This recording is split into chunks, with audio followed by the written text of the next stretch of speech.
유명한 감자빵을 개발한 홍상기 셰프는 제빵계에선 이미 스타 강사입니다. 오늘도 학생들과 즐거운 수업 중이네요. 선생님, 오늘 수업 너무너무 유익했어요. 힘들지 않았어요? 선생님 수업이야 늘 즐겁죠. 선생님 근데 혹시 새로운 빵은 좀 없을까요? 새로운 빵. 좋은 아이디어 생각한 거 있어요? 그 요새 유행하는 식빵이 있던데 그 식빵 안에다가 여러 가지 재료를 넣더라고요. 다 모였는데 혹시 그 바부카. 맞아요. 바부카. 역시 선생님 아실 줄 알았어요. 선생님이랑 뭔가 획기적인 걸 연구하실 수 있을 것 같아요. 좀 더 새롭게 아이디어를 연구해가지고 제가 한번 준비 한번 해볼게요. 제자에게 아이디어를 얻은 홍 셰프는 바로 연구에 몰두합니다.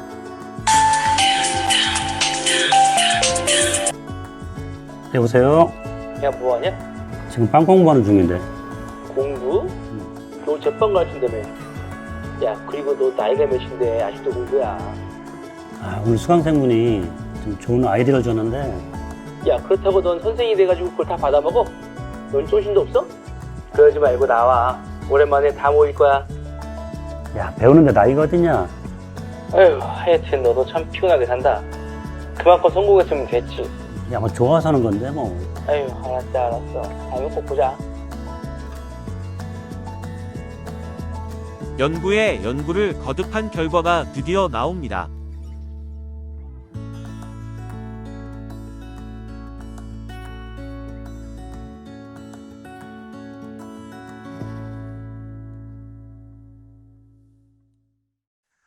묻힌 사람이 있고 심긴 사람이 있어요.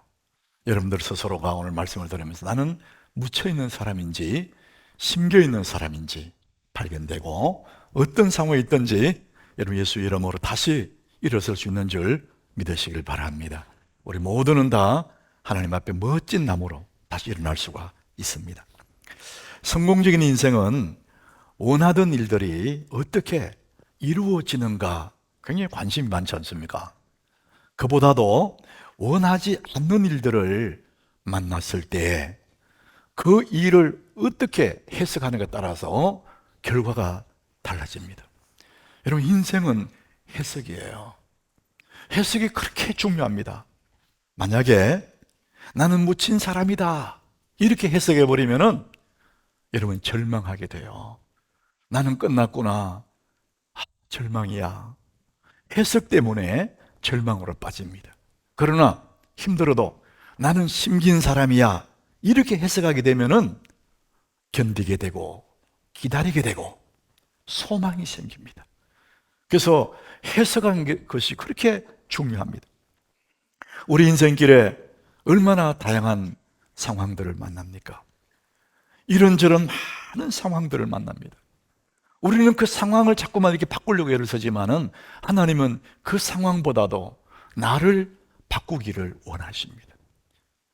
그 상황을 통해서 내가 좀 더 성숙하고 성장하는 사람이 되기를 하나님이 원하시는 하나님 목표는 딱 한 가지면 나 자신입니다. 여러분들 오늘 말씀을 들으면서 요셉의 이야기인데 나의 얘기인 것처럼 하나님은 요셉이라는 사람을 샘플로 들지만은 그것이 곧 나를 향한 하나님의 마음을 여러분 받아들이시고 그렇게 믿으시고 여러분 오늘 이 말씀이 여러분의 말씀이 되시기를 예수 이름으로 축복합니다. 요셉의 이야기인데요. 야곱에게는 12 아들이 있습니다. 아들이 몇 명이라고요? 12명입니다. 근데 12명 아들이 한 아내에게 난 자식들이 아니에요. 4명의 아내에게 12명의 자식이 낳습니다. 출발부터 벌써 복잡해요.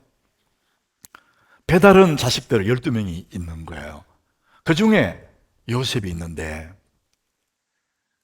야곱은 자기가 가장 사랑하는 아내 라헬에게서 요셉이 낳거든요. 그러니까 요셉을 너무 편애하는 겁니다. 그래서 요셉에게 채색옷을 쥐어피고 요셉을 그냥 끌어안고 사는 겁니다. 그 다른 형들이 요셉이 그냥 미운 거예요. 그런데 요셉이 또 꿈을 꿔요. 복식단들이 이뤄서 자기에게 절하는 꿈을 꿔요.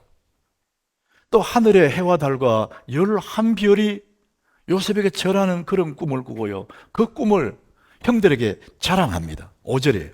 여러분 5절 보면은 우리 같이 읽어보겠습니다. 요셉이 꿈을 꾸고 자기 형들에게 말하며 그들이 그를 더욱 미워하였더라.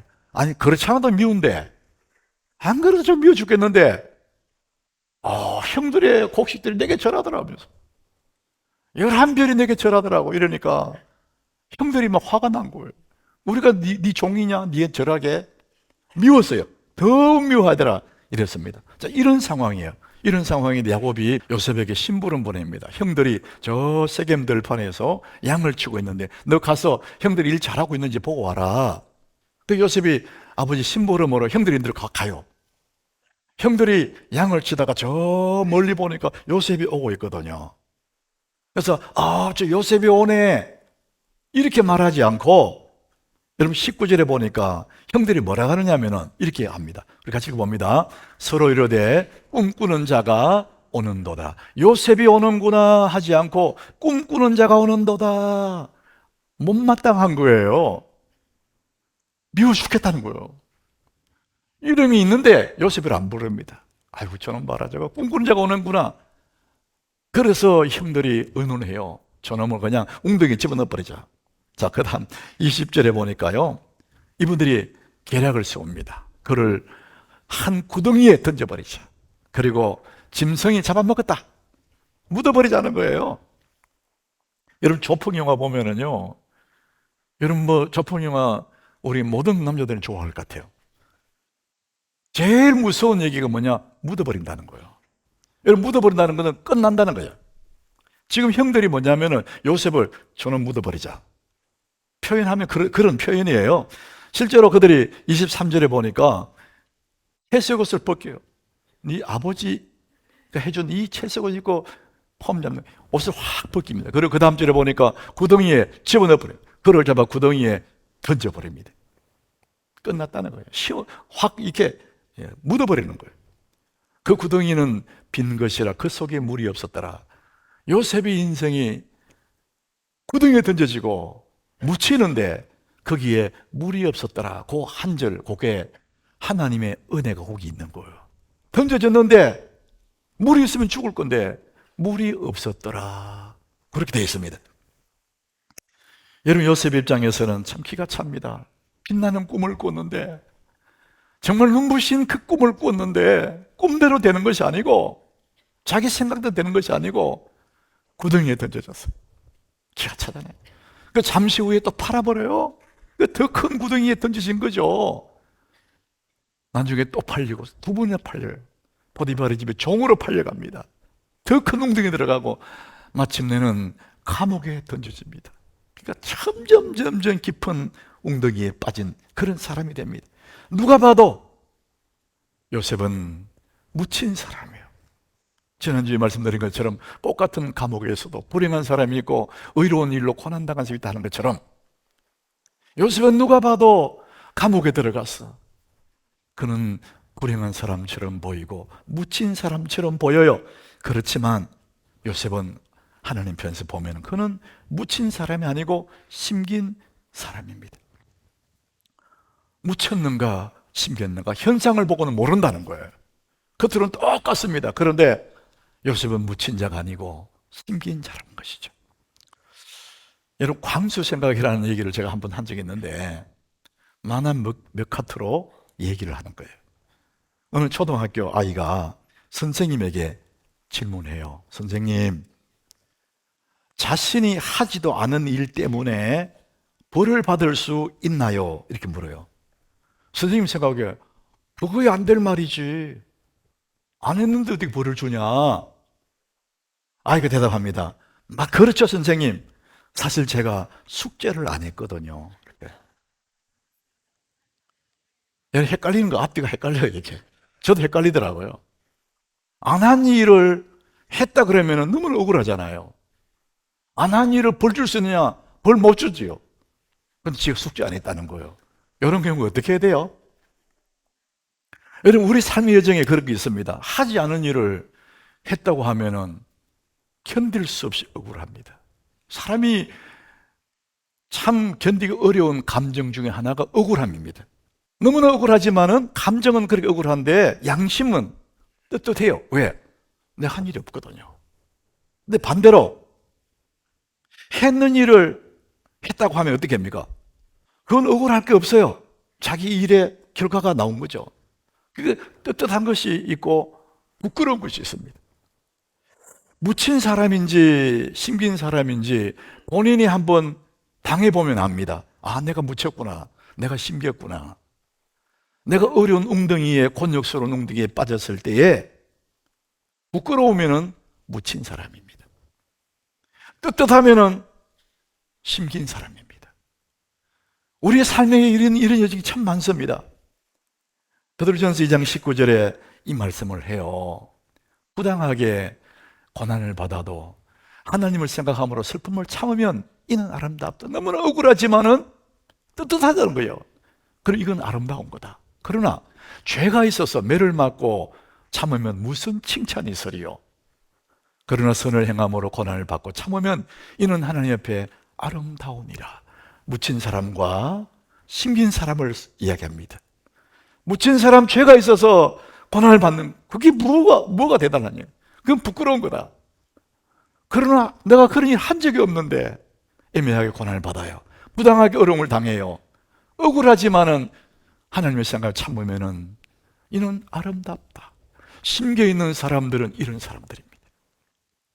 사랑하는 여러분, 묻힌 사람은 이렇게 말할 거예요. 나는 끝났어. 나는 이제 소망이 없어. 아무것도 남지 않았어. 근데 심긴 사람은 이렇게 말합니다. 나는 반드시 일어날 거야. 내가 너무나 억울하지만은 나는 그런 일 없어. 나는 떳떳해. 하나님이 아셔.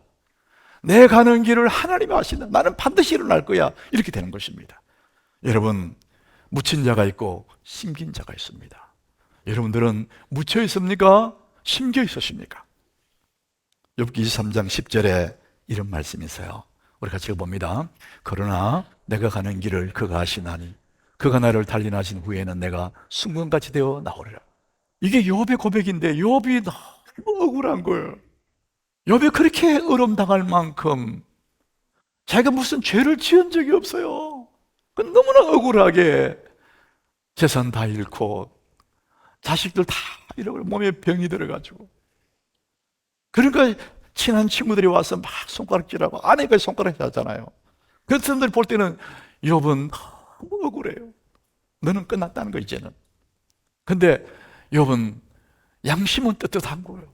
억울하지만 떳떳해. 그래서 내가 가는 길을 친구도 몰라주고 아내도 몰라주고 아무도 모르지만은 내 가는 길을 하나님이 아신다.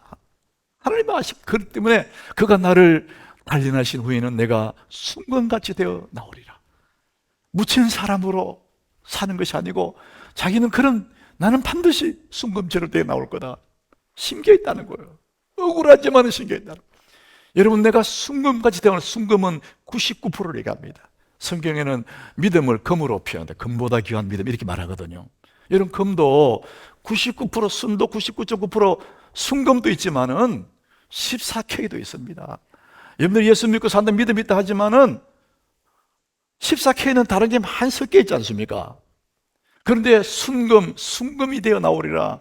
정금 같은 믿음, 순금 같은 믿음은 불순물이 하나도 없는 순수한 믿음이라는 것입니다. 여러분, 순수한 믿음은 그냥 되는 게 아니에요. 세월이 흘러가야 되고 많은 억울함도 당하고 고난도 당하고 실패도 겪고 그러면서 점점 불순물이 떨어져 나가고 마지막에 순도가 있는 사랑하는 우리 하나님의 성도 여러분, 여러분의 믿음이 순금같이 되기를 축복합니다. 섞여 있지 않는 고난을 많이 겪은 다음에 순도가 높은 금 같은 믿음까지 나오리라. 욥은 지금 너무나 억울하지만은 자기는 심겨 있다는 거. 주님이 아신다는, 나는 반드시 일어난다, 순금처럼 이런 고백을 하고 있습니다. 지금 요셉이 그 길을 가고 있는 거예요. 형들조차 가족조차도 자기를 버린 것 같은. 그러나 자기는 너무나 억울하지만은 내 가는 길을 주님이 아시고 나는 반드시 빛나는 모습으로 나올 거야. 이 심겨있는 사람의 심정으로 살아가는 것. 여러분에게 요셉의 로드맵을 한번 보여드리겠습니다. 중간에 이 빨간 선은 평범한 삶의 평균의 삶이죠.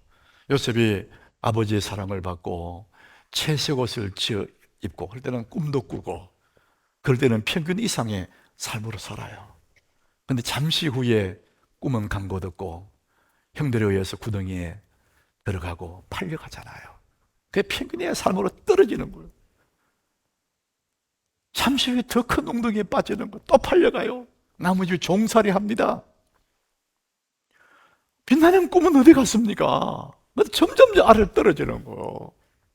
너무나 억울하게 또 감옥에 들어가요. 그러니까 완전히 누가 봐도 얘는 묻힌 사람이에요. 희망 없는 사람이에요. 그런데 요셉은 가슴 속에 떳떳한 겁니다. 내 가는 길을 하나님이 아신다. 나는 반드시 빛나는 무대에 서게 될 거야. 이런 생각을 갖고 있었죠. 그래서 요셉은 어느 날 하나님이 예비해놓은 멋진 무대에, 빛나는 무대의 주인공으로 딱 등극하는 것입니다. 여러분, 인생이라는 것은 한 막으로 끝나는 게 아닙니다. 2막이 있고 3막이 있습니다. 여러분들 힘들고 어려울 때 난 여기서 끝나는 것보다, 여러분 그렇게 생각할 필요 없습니다. 우리는 묻힌 사람이 아닙니다. 하나님의 선한 뜻 안에 심겨있기 때문에 오늘 아무리 고난을 받아도 여러분 때가 되면 순금처럼 나오게 될 줄 믿으시길 바랍니다.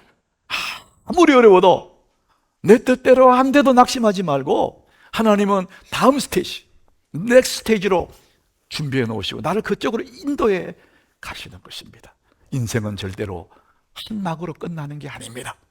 하나님은 언제나 다음 무대를 준비해 놓으시고 나를 기다리고 계십니다.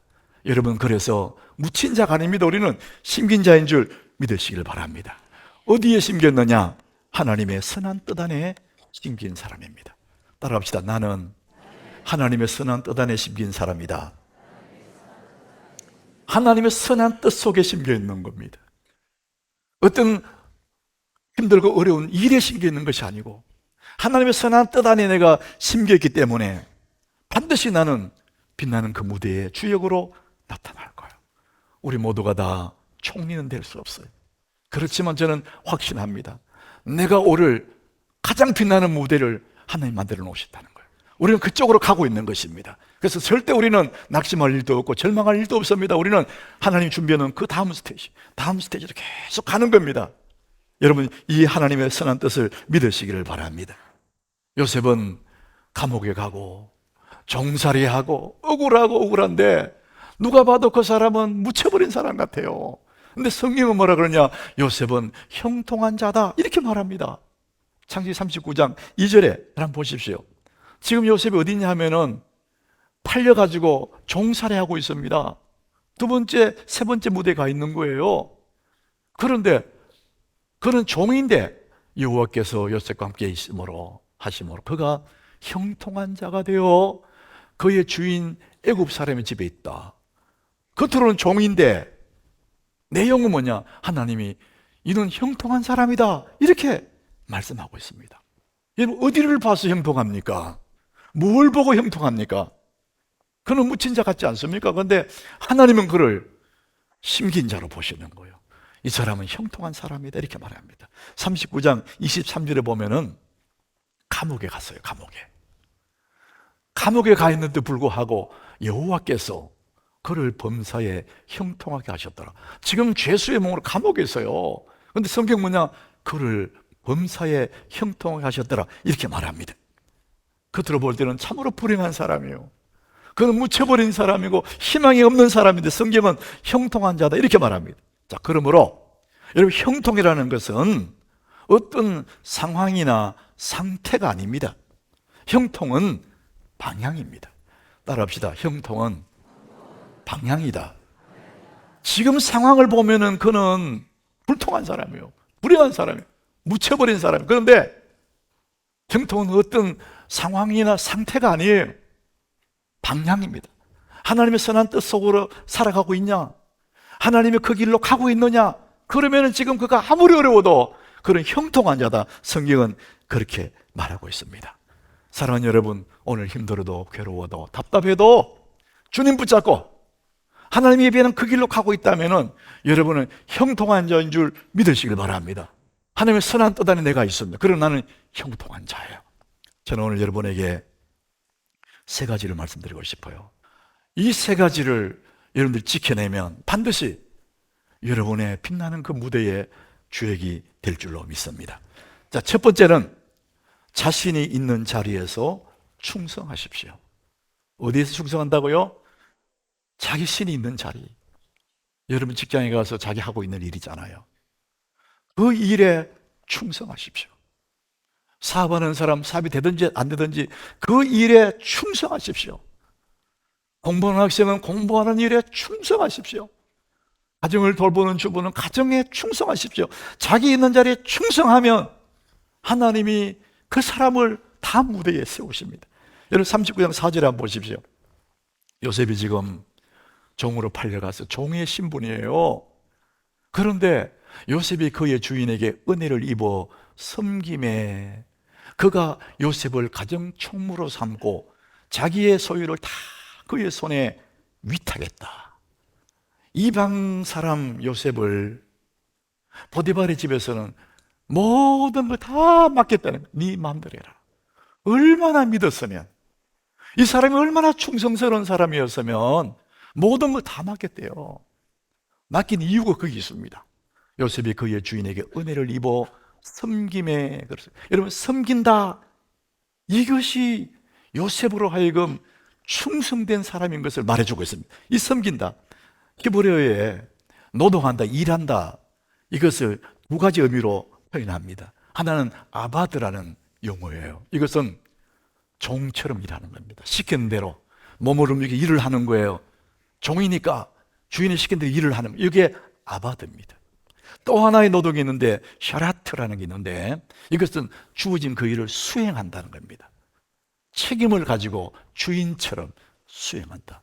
종은 눈치 보면서 적당히 하는데 샤라트는 섬긴다는 것은 주인의 마음을 가지고 무슨 사명받은 것처럼 이것을 보던 잡아서 수행하는 겁니다. 오늘 요셉이 그 주인에게 은혜를 입어 섬김에 주인의 마음으로 충성을 다한 샤라트입니다. 그랬더니 요셉을 화정의 총무로 삼고 다 맡겨버리는 겁니다. 여러분 자기 일에, 내가 주어진 그 일에 여러분이 충성을 다하면 하나님은 그 다음 스테이지를 준비하십니다. 잠언 22장 29절 한번 보십시오. 우리 같이 읽어보겠습니다. 네가 자기 일에 능숙한 사람을 보았느냐? 이러한 사람은 왕 앞에 설 것이요 천한 자 앞에 서지 아니하리라. 자기 일에 그랬습니다. 내가 맡은 그 일, 내 일에 능숙하게 스킬이 뛰어난 사람처럼 전문가처럼 주인처럼 자기 일에 충성하는 겁니다. 이런 사람들은 왕 앞에 서게 된대요. 반드시. 그런 사람 절대로 버림받지 않는다.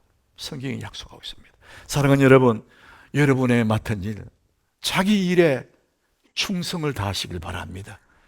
직장에서 상사 눈치 보고 적당히 일하지 마시고 주인의 마음으로 그 일에 섬기고 섬길 때 하나님은 다음 스테이지를 준비하십니다. 자, 두 번째, 주변의 모든 사람들과 화평하십시오. 첫 번째는 자기 일에 충성하라 그리고 두 번째는 주변의 모든 사람들과 화평하라는 겁니다. 이유가 뭐냐? 하나님은 우리에게 복을 주실 때에 사람을 통해서 주십니다. 이게 성경의 원리입니다. 믿음은 구원으로 주시지만은 하나님 복을 주실 때는 사람을 통해서 복을 줍니다.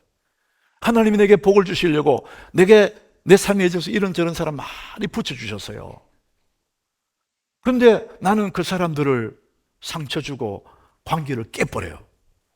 그럼 하나님의 복이 내게 올 수가 없어요. 이 사람들도 내게 복을 주기로 하나님 원하시는데 그 얘기는 뭐냐? 결국 하나님 복을 자기 스스로 발로 차는 거예요. 너무나 어리석은 사람입니다. 여러분 주변에 하나님은 내게 복을 주시려고 이런저런 사람을 많이 붙여주셨어요. 여러분 모든 사람과 화평하게 지내시길 바랍니다. 요셉이 그렇게 주변 사람들과 화평하게 지내 39장 27절 이 32절에 보면은 간수장이 옥중에 있는 사람이잖아요. 요셉은 얼마나 사람들과 주변 사람들과 잘 화평하며 지냈는지 옥에 있는 간수장과 자기는 죄수인데 너무나 친해질 거예요. 그래서 이 간수장이 요셉에게 또 옥중에 있는 젖을 다 맡겨요. 얼마나 관계를 잘했는지. 뿐만 아니에요. 40장 7절에 가보니까 요셉이 그 옥중에 들어오는 바로의 신하들, 죄수들이 돌아왔습니다. 죄인의 모습이에요. 나도 죄수, 너도 죄수입니다. 그런데도 바로의 신하들에게 마음으로, 진정한 마음으로 마음을 줍니다. 어찌하여 오늘 당신들 얼굴이 근심빛이 나니까 마음까지 읽어주는 거예요. 얼굴이 컴컴하니까 무슨 일이 있어요. 그만큼 요셉은 주변의 모든 사람과 좋은 관계를 가진 거예요. 그래서 결국 이 사람들 때문에, 요 사람들 때문에 요셉이 바로 앞에 서게 돼요. 이 사람들이 요셉을 청구했거든요. 하나님 복을 줄 때 사람을 통해서 복을 주세요. 요셉 만약에 이 사람들과 척을 지고 관계를 깨버렸으면 요셉의 길은 막힙니다. 하나님 복을 줄 때 사람을 통해 복을. 그래서 여러분들 주변의 모든 사람들과 화평해 주십시오. 이게 두 번째입니다. 세 번째, 삶의 모든 순간에는 하나님의 뜻이 있습니다. 따라합시다. 삶의 모든 순간에는 하나님의 뜻이 있습니다. 그러니까 내 삶의 모든 순간 하나님의 뜻이기 때문에 오늘 삶의 순간 그 속에서 하나님과 동행하는 것입니다. 다른 말로 믿음으로 살아가는 거예요. 그래야 하나님이 우리를 이끌어 가실 거 아닙니까? 하나님 따라가야 그 자리에 올라가잖아요. 욕망 따라가고 재미 따라가고 내 마음대로 가버리면은 하나님이 준비해놓은 그 스테이지에 내가 못 올라가지 않습니까? 삶의 모든 하나님 뜻이 있다고 믿고 하나님께 동행하는 것이 그래요. 지금 요셉에게 보디발의 아내가 유혹합니다. 우리 집에 아무도 없다. 너하고 나밖에 없어. 유혹해요.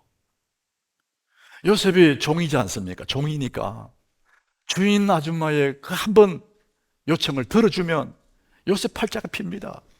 종으로서 뭐 그보다 더 좋은 거 뭐가 있어요? 얼마나 자기 팔자가 피겠습니까? 그런데 그렇게 되면 하나님 예비해 놓은 그 빛나는 무대는 끝이 나는 그거 못 가는 거예요. 그래서 요셉이 39장 9절에 보니까 주인 여자가 요청을 할 때 요셉이 뭐라 그러냐?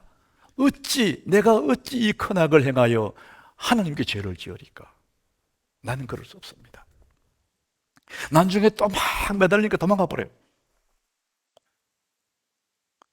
여러분 어떤 상황에서도 우리는 내가 있는 그 자리에서 믿음으로 주님과 동행해야 주님이 되신 그 길로 가게 되잖아요.